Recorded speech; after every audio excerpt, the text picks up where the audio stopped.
전쟁을 정당화시키는 원수의 악마화, 악마로 만들어 놔면은 악마는 사랑하는 대상이 되어서는 안 됩니다. 악마는 죽여야 되고 파괴시켜야 됩니다. 그래서 이wan 악마로 만들어 보면은 죽여도 종교적인 양심적인 아무 가치도 받지 않는 그런 의식 구조를 만든 것이 이 악마의 역할입니다. 기독교에서. 박한식 사랑방 3기 시즌 3 첫 번째 시간입니다.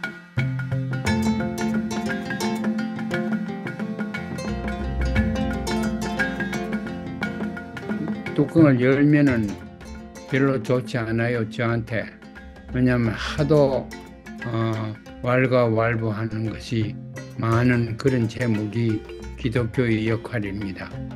그러고 저는 신학자도 아니고 또 기독교 철학을 전공한 사람도 아닌데 깊게 들어가서 하면은 그분들에게 전공하는 분들에게 신뢰가 되기도 해서 저는 극히 상식적으로 오가는 말을 귀담아 들어왔기 때문에 그걸 중심으로서 상식적인 얘기를 좀 드릴까 싶습니다.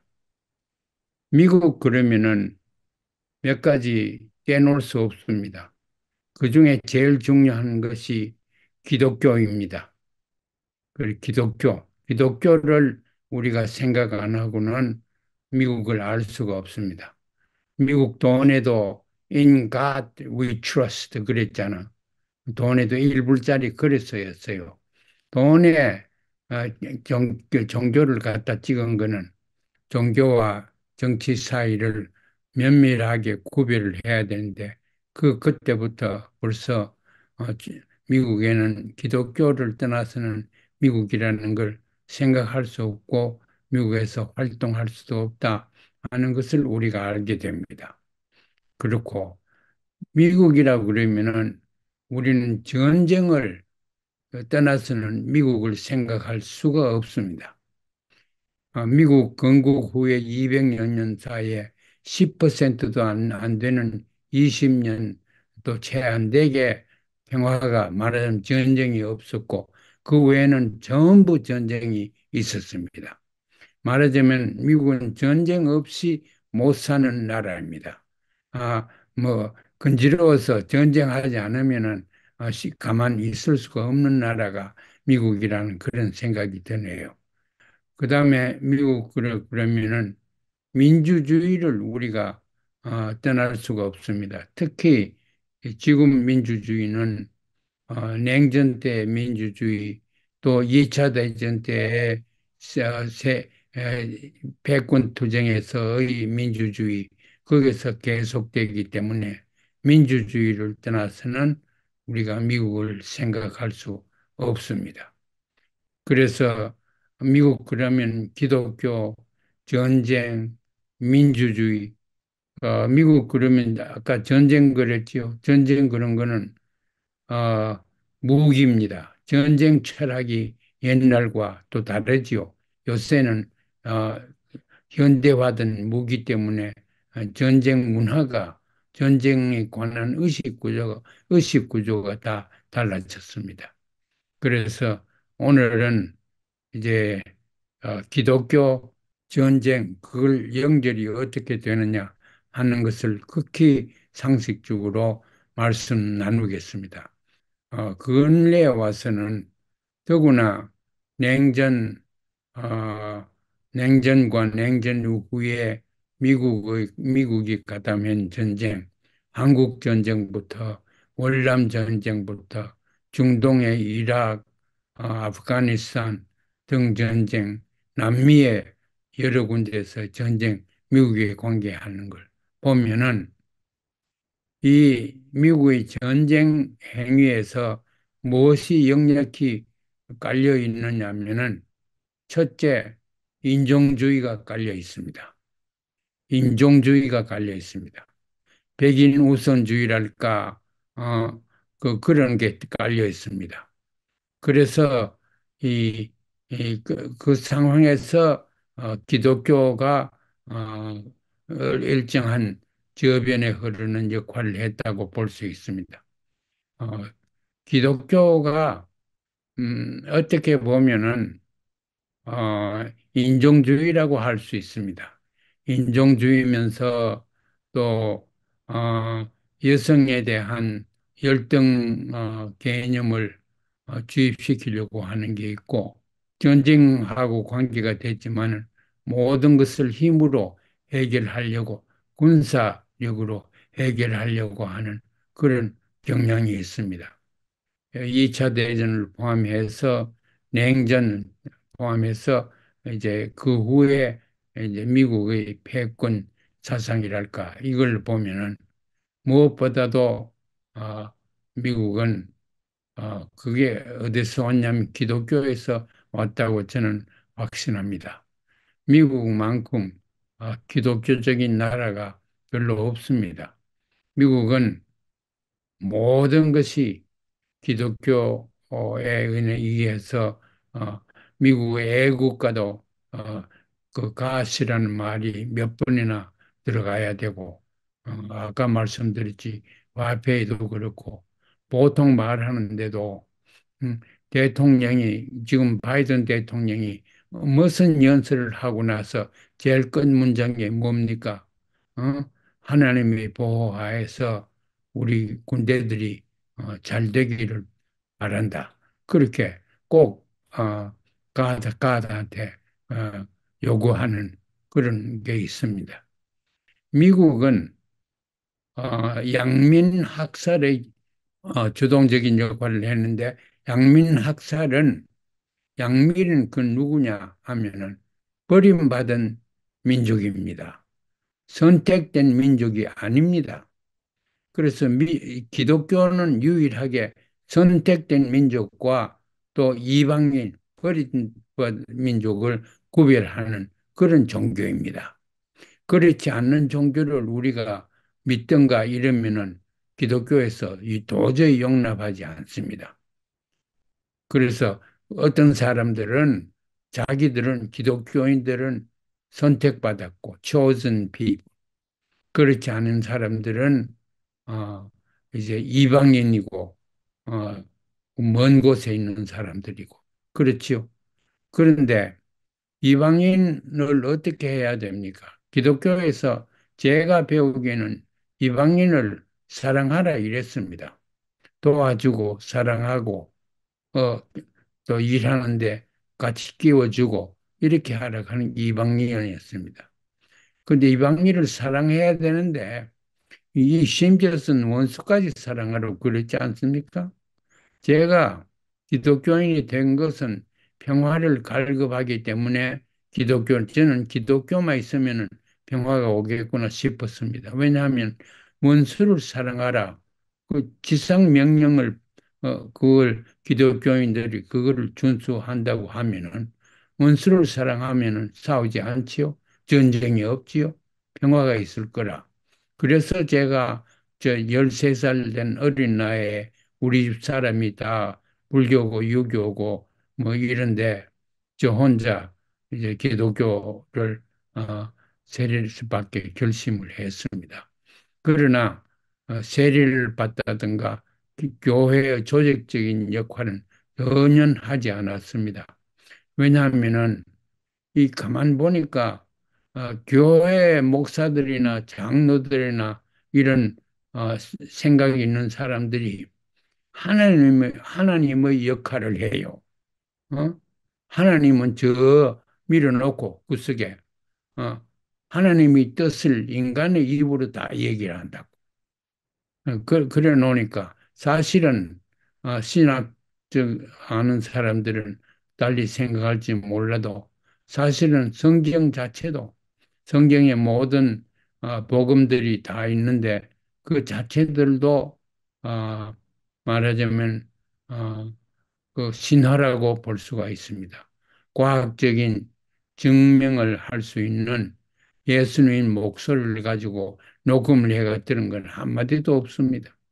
이제 그런 식으로 이제 기독교가 신화적인 존재라는 것을 그걸 누가 제일 많이 연구를 했느냐면은 제가 따로 시간을 가지겠지만 황장엽 씨가 제일 많이 연구했어요. 기독교를. 그분 기독교 많이 연구했습니다. 그 기독교를 연구하면서 기독교의 가장 중심적인 것이 하나님 가시라는 개념인데, 가시라는 것은 개념상 우리가 엄밀하게 과학적으로 보면은 성립되지 않는다. 가시라는 개념을 우리가 만들 수가 없다. 그렇게 얘기한 황장엽입니다.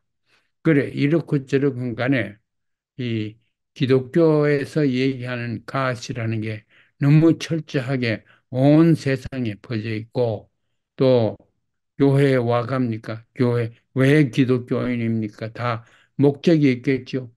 그 제일 중요한 목적이 우리 평신도로 입장에서 보면은 어? 구원 받으려고 교회 갑니다. 그렇지 않아요? 구원을 받아야지 거기 지옥과 천당에 있다면은 좋은 나라에 가지요. 응? 그래서 구원받아 구원 어, 그 사상이랄까 그것 때문에 교회 가지 않습니까? 그 다음에 구복을 하는 그런 기독교입니다. 복을 내 입학시키게 해달라, 돈 벌게 해달라, 뭐 위치를 좋게 해달라, 선거에 당선되게 해달라, 전부 요구하는 거예요. 그게 이제 그 큰 이유입니다.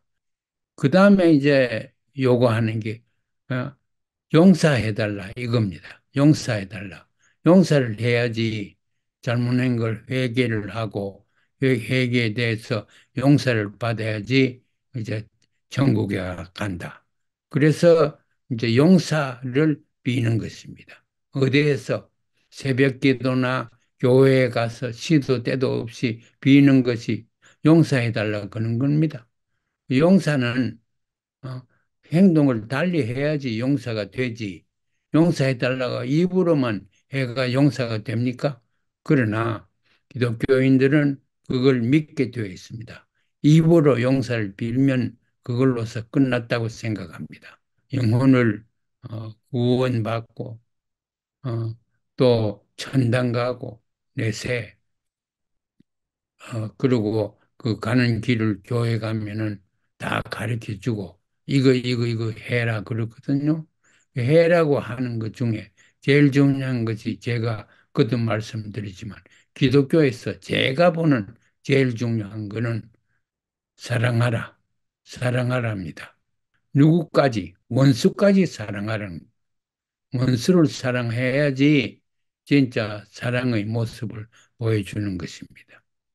그 때문에 이제 상당히 큰 매력을 느끼지요.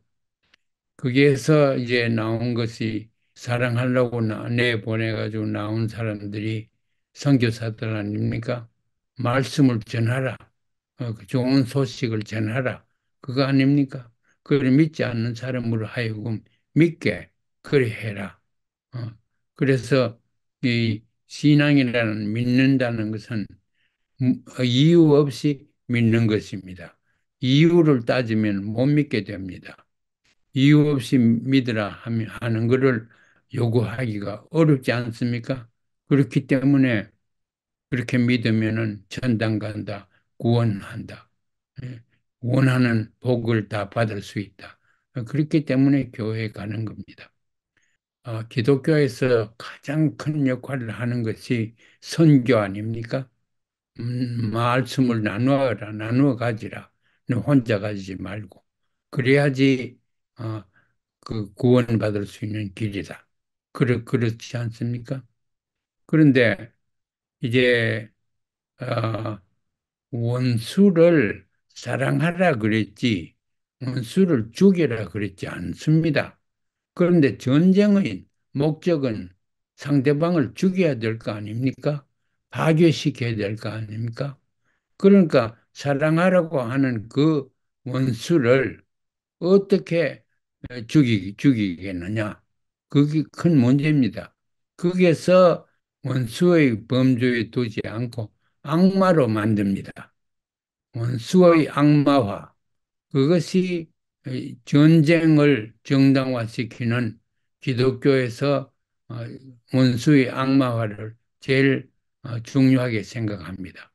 악마로 만들어 놔면은 어, 저도 이런저런 성경을 읽어 보면은 악마는 사랑하는 대상이 되어서는 안 됩니다.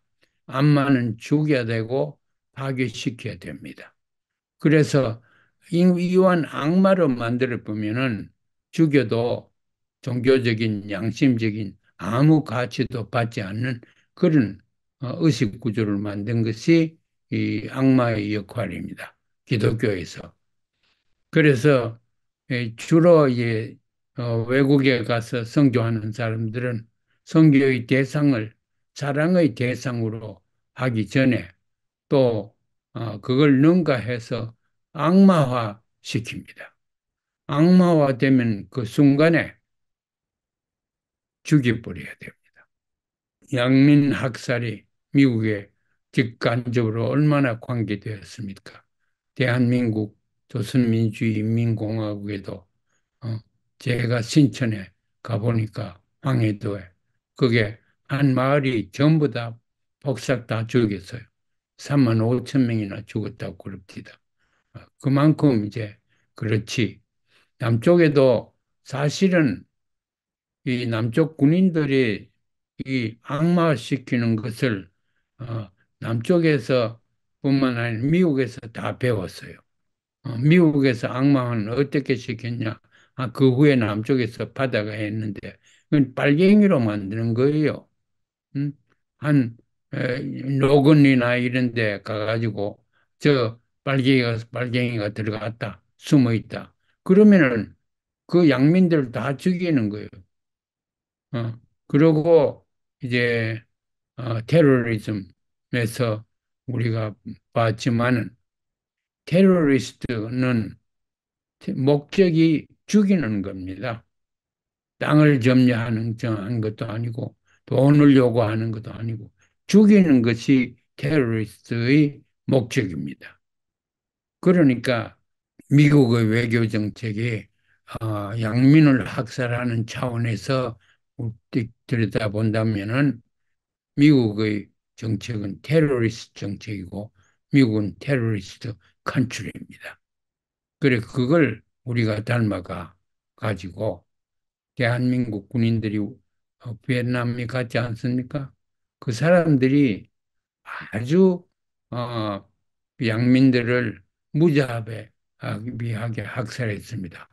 그래서 최근에는 그게 어, 법정 소송을 당해서 어, 우리 정부에서 혹은 우리 사회에서 손해배상을 하는 그런 상황이 있다는 것 저도 언론에 봤습니다.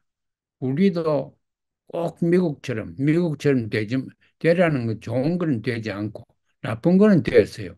미국에 빨갱이 병이 있습니다. 그걸 레드 스퀘어라고 하는데 1920년대 나왔지요. 우리 빨갱이는 1948년 이후에 나왔습니다. 아, 그런데 저기는 벌써 수십 년 전에 레드 스퀘어 그래서 빨갱이가 이제 주로 공산주의지요. 공산주의를 빨갱이로 해서 어, 악마화시킨 것은 미국이 시작했습니다. 지금도 레드 차이나 그러면 빨갱이라는 말이에요.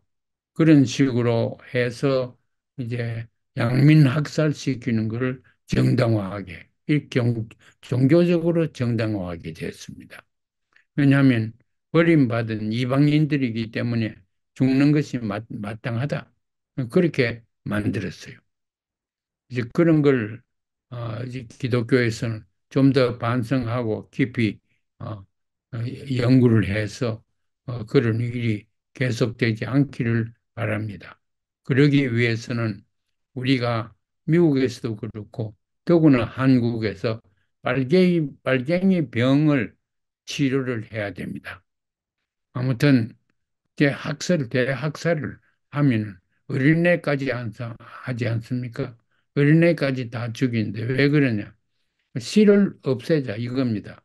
그럼 extermination. 종자를 없애버리자 하는 그런 겁니다.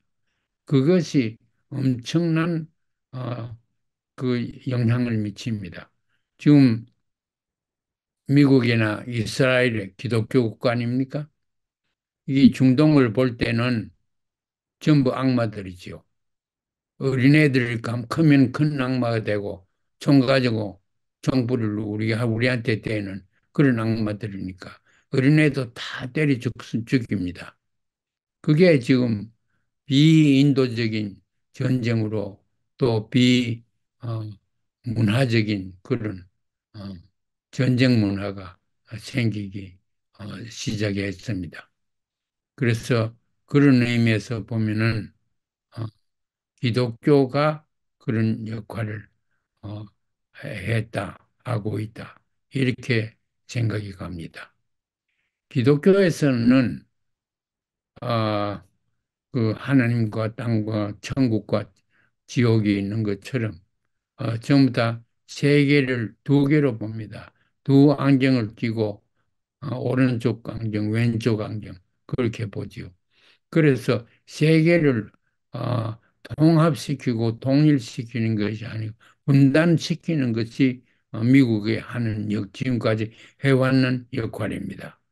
바로 거기에 제일 앞에 서서 희생을 당한 것이 우리가 대한민국과 조선민주인민공화국이 바로 거기에 어, 제물이 되고 있습니다. 미국이 정말 성공적으로 외교 정책을 기독교에 준해 가지고 해왔구나 이런 생각이 듭니다. 불행하게도 우리나라는 어떻게 하다가 이 기독교인이 굉장히 많아졌고 그중에 잘못된 생각을 한 기독교인도 적지 않게 많습니다. 교회에서 요구하는 것을 그걸 또 도착화시켜서 기독교의 종교의 부패를 많이 가져오고 사회적인 아, 문란을 일으키고 있습니다. 그래서 그런 것도 우리가 빨갱이 병을 치료시키기 위한 어, 바로 원인과 근인과 그게 있습니다. 근인으로서는 어, 법이 있죠. 대한민국에 음, 국가보안법인가 있죠. 그런 것도 하루아침에 없애가 되고 통솔권을 어, 주권 국가인 대한민국이 그걸 회수해 와야 됩니다. 하루라도 빨리. 그래서 그런 걸 위해서 하는 것이 평화를 위해서 하는 거고 통일을 위한 작업이 거기에 있다고 생각합니다. 미군 철수 문제, 이 다음에 한번 미군 철수 문제를 좀 깊게 다룰 생각입니다. 그 대한민국은 국교가 뭐냐? 제가 잘 모르겠습니다. 유교를 종교라고 보는 데는 여러 가지 제한이 있겠지만은 그렇게 본다고 하면은 유교 국가지요. 그러면 좀 유교적인 세계관과 인생관을 어, 전파를 좀 하든가 전파할 가치가 있다고 하면은 그래야지 종교가 있는 민족입니다. 그리고 우리 민족은 종교가 뭔지 모르겠습니다. 기독교가 우리 민족 종교가 아닌 것은 틀림없고 그게 한국에 토착화되면서 개인주의로 어, 되고 교회가 경제 이익의 집단이 되어 가지고 이제 경제적인 부패 이런 게 나타나고 그 한국에서 지금 제일 제가 볼 때 문제는 빈부격차입니다. 빈부격차가 어, 자행되는 이유가 그 뒤에 있는 기독교의 역할이 또 크다고 생각합니다. 성자가 패자가 항상 있지요. 성자는 돈을 벌 수 있고 모을 수 있고 패자는 그렇지 못합니다. 그래서 대한민국 문제는 양극화가 되는 과정에서 중산계급이 없어졌어요. 중산계급은 산업화 될 때 만들어지는데 우리는 산업화를 너무 빨리 지나가 버렸어요. 그래서 그 하다가 세계화가 돼가지고 또 외국에서 노동자들이 오고 외국에 생산업체들이 나가고 이렇게 해서 그 생산업이 도착화될 수 있는 그런 기간이 극히 제한되었습니다. 그러니까 이렇다 할 중산계급이 미처 나오지 못했습니다. 그 대신에 중산계급이 어, 국가나 공동체에 대한 소명의식이 있어야 되는데 그게 중산계급 문화지요. 그게 있는데 그게 좀 대한민국 결여야 되니까 이제 나타나는 것이 민중봉기랄까 학생들을 포함한 이런 사람들이 이익권을 찾아서 봉기하는 것이 아니고 원칙적으로 뭐 잘못되면 어, 그 5.18이나 이런 것도 마찬가지, 4.19도 마찬가지죠. 그래서 이제 또 죽고 파괴하고 그렇지요. 그러나 구조적으로 민주주의 산업 사회가 되려고 하면은 산업 사회를 중심으로 한 어, 말하자면 중산계급 혹은 도시계층 이런 게 나와야 되는데 그런 것이 잘 못 나오고 기독교에 의해서 미국에 의해서 근본적으로 우리를 내리지 못한 상태에 있습니다. 그래서 이제 한국의 기독교 지도자들 또 지성인들이 어, 기독교의 새신 운동을 해야 될 것 같습니다. 옳게 기독교인으로 살 수 있게 해야 될 겁니다. 악마화시키지 않고 북이나 공산주의나 이런 걸 악마화시키지 않고 더불어 살 수 있는 그런 상황이 일어나야 될 것입니다. 그게 일어나는가 싶었는데 김대중 대통령의 또 김정일 위원장의 6.15 선언 그 합의에 의해서 되는가 싶었는데 이제 전혀 되지 못하고 있습니다. 우리가 이제 기독교라는 것을 어, 그냥 배제할 수는 없어요. 개인적으로 봐서 종교고 또 거기에 큰 기대를 가지고 있고 어, 구원을 받겠다 하는 거고 천당 가겠다고 하는 사람들한테 우리가 그걸 앗아서는 안 됩니다. 그러나 천당 가는 길을 천당에 가고 안 가고 누구한테 달려 있습니까? 하나님한테 달려 있다고 볼 수 있지요. 자기한테 달려 있다고 하면은 거기에 합당한 생활을 하고 그런 인생관을 가져야 됩니다. 그래서 문제가 아까도 언급됐지만은 기독교에서는 지도자들이 어, 하나님의 역할을 하고 어, 국민들로 하여금 그냥 무조건 없고 따르게 하는 그런 것이 문제가 된다고 생각합니다. 우리가 조금 더 관용적이고 또 개방적인 이런 안목을 가져야 되는데 대한민국에서 그런 안목을 가진 사람들이 많지 않은 것 같고 그렇게 가지기가 어려울 것 같습니다. 그러나 좀 혁신적인 의식 개조를 해서 사람 중심의 인간 권리를 도모하는 그러한 통일 국가가 나올 수 있도록 설계도를 만들어야 된다고 생각합니다.